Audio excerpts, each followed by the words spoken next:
እኔ ማልፍበት መንገድ ባይገባኝም እግዚአብሔር ግን ልክ ነው። እግዚአብሔር አይሳሳትም። አዎ የተሰወረ ኃጢአት አለበት። እግዚአብሔር ጻድቁንማ እንደዚህ አያረግም አሉት። እኔ ኃጢአት አልሰራው፣ ኃጢአት አላረኩም። ታዲያ እንዴት ይሄ ሁሉ ወረደ ላይ ወደ ቁስሉም ወደ ችግሩም ወደ ሰይጣኑም ሳይሆን ወደ እግዚአብሔር ነው ስቲክ የሚያረጋው። ነገሮችን በሙሉ ዲል የሚያረጋቸው ከእግዚአብሔር ፖይንት ኦፍ ቪው ነው። እግዚአብሔር ቅጥሩን አቋርጦ ገብቶ የፈለገውን አደረገ። እግዚአብሔር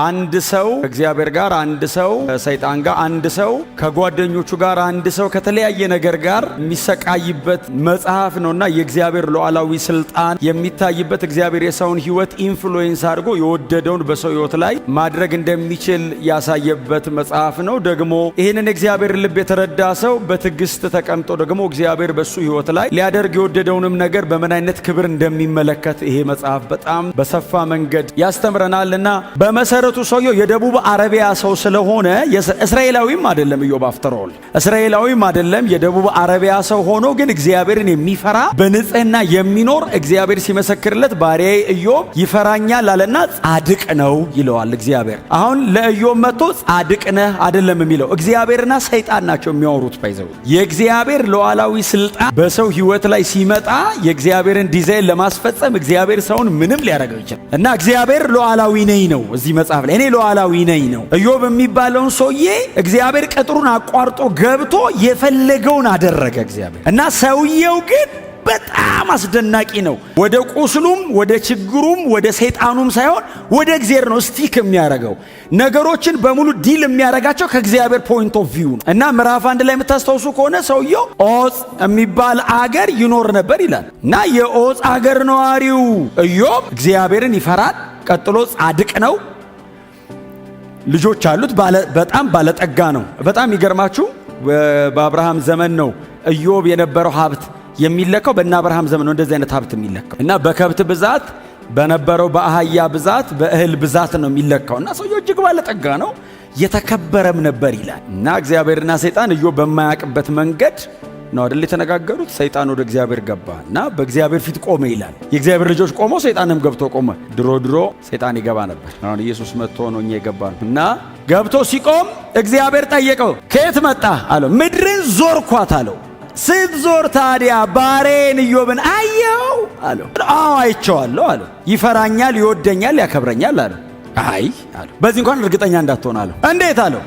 አጥራጥረለት ቅጥር ቀጥረለት። በሩቁ እኮ ነው የምናየው እኛ ራሱ ኢዮብን አለው። ለመጨበጥ ራሱ እኮ አንችልም። አንተ አጥረህ ሆነው ቅጥሩ በጣም ትልቅ ነው። አጥሩ ትልቅ ነው።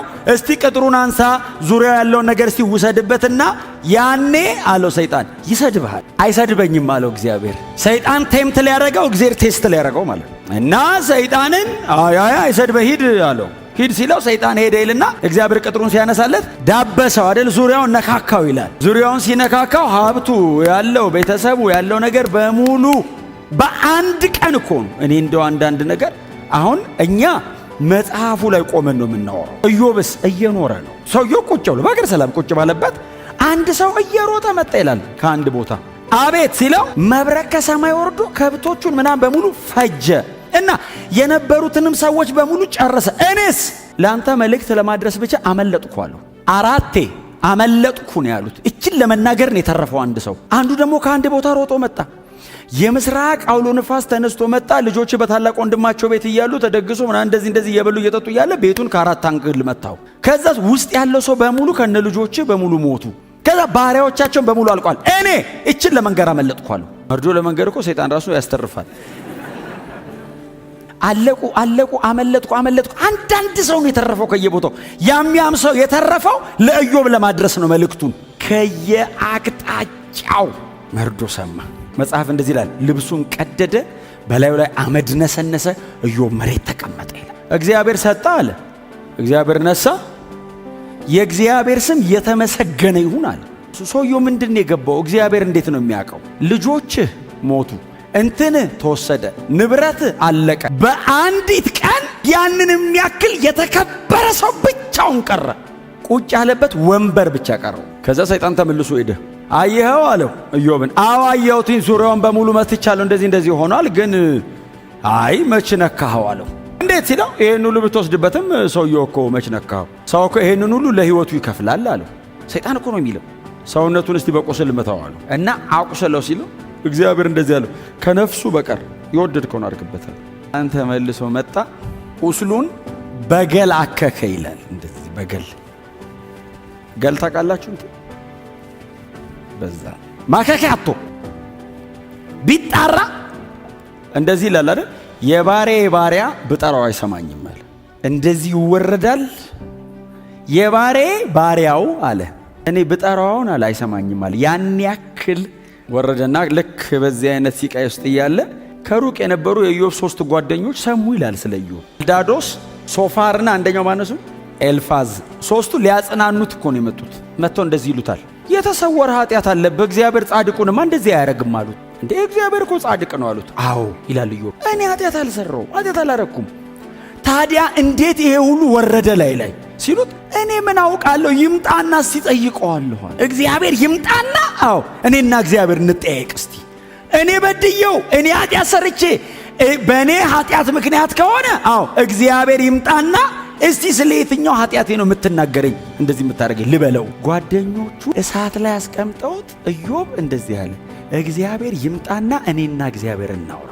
ያው እንደዚህ አልቀጠለም። እግዚአብሔር መጣ ይላል። ያው መጽሐፉ እናንተ እንድታጠኑት ነው። እግዚአብሔር መጣ ይምጣና እንጠየቅ ሲል እግዚአብሔር መጣ። ኢዮብ አሉ አቤት አለ መጥቻለሁ አሉ። መጣና እንደዚህ አለ። ኢዮብን ስለ ኃጢአቱ አይደለም ያወራው እግዚአብሔር ስለ ማንነቱ ነው የጠየቀው። ኢዮብ አለው አቤት ሲል በውኑ ሰማይና ምድርን ስፈጥር የት ነበርካል? ኧረ አልነበርኩም። ከዋክብትን በሰማያት ላይ ስዘረጋቸው ሳል ኧረ እዛም አልነበርኩም። ከዋክብትን በስም እየጠራው ሳስገባና ሳስወጣ ሳለው ትጠራለህ እንዲህ አለው። እንደዚህ አይነት አምላክ ነህ አለው። አዎ እንኳን እንዲያረካል። ኢዮብ ግን የሚያልፍበት መከራ በጣም ሲበዛበት አንድ ልመና ለምኗል። አንድ ምጥ ኢዮብ 19 ላይ በእኔና በእግዚአብሔር መካከል ምዕራፍ 9 ላይ ወደ ኋላ ተመልሳችሁ እናንተ በኋላ ጊዜ ታገኙ አንብቡት። በእኔና በእግዚአብሔር መካከል የሚቤዠኝ ይመጣል። እኔ በእግዚአብሔር ፊት መቆም አልችልም ማለት እኔ አሁን በእግዚአብሔር ፊት እንደዚህ ፊት ለፊት እግዚአብሔርን አግኝቼ እንዲህና እንዲያ ልለው አልችልም። አዎ የሚቤዠኝ ይመጣል አለ። በምድር ላይ ይቆማል አለ። በእኔና በእግዚአብሔር መካከል መሬት ላይ መጥቶ ይቆምልኛል አለ።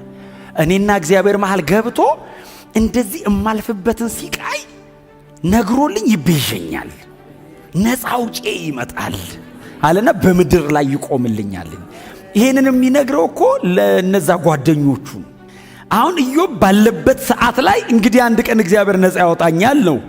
ዘሆል ግን በመጽሐፍ ቅዱሳችን እኛ ጠቅላላ የመጽሐፍ ቅዱስ መጽሐፍት እጃችን ላይ ስላሉ ግልጽ ነገር ይገባናል። እግዚአብሔር ይሄንን ሰው በዚህ ውስጥ እያሳለፈ ስለምን እየተናገረ እንደሆነ እኛ በጣም በግልጽ ይገባናል። የሚቤዠን ይመጣል አለ ኢዮብ። ነፃ አውጪ ያው ይመጣልናል። ማናችንም በንጽህናችንም ይሁን በመከራችን በእግዚአብሔር ፊት መቆም አንችልም። እኔ ልቆም አልችልም አለ። በእግዚአብሔር ፊት ኃጢአተኛ አይደለሁም አለ። የማልፍበት ይሄ ሁሉ ሲቃይም ደግሞ የኃጢአቴ ውጤት አይደለም አለ። አልበደልኩም አለ። ምንም በንጽህና ቆሜ እግዚአብሔር በእኔ ሕይወት ላይ ይሄንን እያደረገ እንኳን ቢሆን በንጽህና ቆሜ ይሄን ሁሉ እየተቀበልኩ እንኳን ቢሆን ስለዚህ ጉዳይ በእግዚአብሔር ፊት ቆሜ ማስረዳት አልችልም። ንጹህ ነኝ አለ። አዎ የማልፍበት መንገድ ደግሞ የኃጢአቴ ውጤት አይደለም አለ። አዎ በድዬ አይደለም እግዚአብሔር የሚያሰቃየኝ፣ ግን የፈለገ ንጹህ ብሆን እግዚአብሔር በላይ ላይ ይሄን ሁሉ ቢያወርድብኝም በእግዚአብሔር ፊት ቆሜ ግን ስለዚህ ጉዳይ ማውራት ግን አልችልም። የሚቤዠኝ ይመጣል አለ። በእኔና በእግዚአብሔር መሃል የሚቆም አለ አለ። ኢዮብ ይሄንን ሲናገር ቅድም ነግሬያቸዋለሁ። እስራኤላዊ አይደለም፣ የአረቢያ ሰው ነው። የክህነት አገልግሎት ገብቶታል። ምክንያቱም ምዕራፍ 1 ላይ ስለ ራሱና ስለ ልጆቹ በደል በየቀኑ መስዋዕት ያቀርብ ነበር ይላል። ምናልባት ልጆቼ ከበደሉ እያለ መስዋዕት ያቀርባል። የክህነት አገልግሎት ያውቃል ኢዮብ። ስለዚህ አንድ ቀን ቤዛ ይመጣልኛል አለ እና በእኔና በእግዚአብሔር መሃል ይቆምልኛል አለ። ምዕራፍ 9 ላይ እንደው የሚለው ምንድነው? በእኔና በዳኛው መሃል ይቆማል አለ። እግዚአብሔር ፈራጅ ነው አለ። አዎ እግዚአብሔር ሁሌ ልክ ነው አለ። እኔን ግን ነፃ ለማውጣት በመካከል ይገባልኛል። እግዚአብሔር አይሳሳትም። አዎ እኔ የማልፍበት መንገድ ባይገባኝም እግዚአብሔር ግን ልክ ነው። እኔ አልገባኝም አለ። ክርክሩ እኮ ረጅሙ ምዕራፍ እኮ ክርክር የሆነበት ምክንያት እኔ አልገባኝም አለ። እነሱስ ኃጢአተኛን አይደለሁም አለ። እግዚአብሔር ጻድቅ ነው ይላል። አንተ የምትሄድበት መንገድ እኮ ልክ ስላልሆነ እኔ ኃጢአተኛ አይደለሁም፣ እግዚአብሔር ግን ጻድቅ ነው። ይሄ ነገር ግን ለምን እንደሆነ አልገባኝም። አንድ ቀን ግን ነፃ እንደምወጣ እርግጠኛ ነኝ። ተቤዤ ይመጣል፣ በእኔና በሱ መሃል መሬት ላይ ይቆማል አለ። ኢትስ ኢንካርኔሽን። በእኔና በእግዚአብሔር መካከል ቆሞ ስለ እኔ ማብራራት ማስረዳት የሚችል ምንም ንጹሕ በሆን በእግዚአብሔር ፊት መቆም አልችልም አለ። እሱ ነው የሚቆመው በእኔና በእግዚአብሔር መሃል አለ። የፈለገ ንጹሕ በሆን የእኔ ጽድቅ በእግዚአብሔር ፊት የመርገም ጨርቅ ነው አለ። የፈለገ ለእግዚአብሔር ወግኜ ብኖር የእግዚአብሔርን ጽድቅ ኮፓፓ ላረገው መመጠን አልችልም። በእግዚአብሔር ፊት ብቅ ብል ያጠፋኛል አለ እና በእኔና በእግዚአብሔር መሃል መሬት ላይ መቶ ቆሞ የሚቤዠኝ አንድ ቀን ይመጣል። እሱን ተስፋ አረጋለሁ። ነፃ አውጫችን ኢየሱስ ነው። ቤዛችን ኢየሱስ ነው።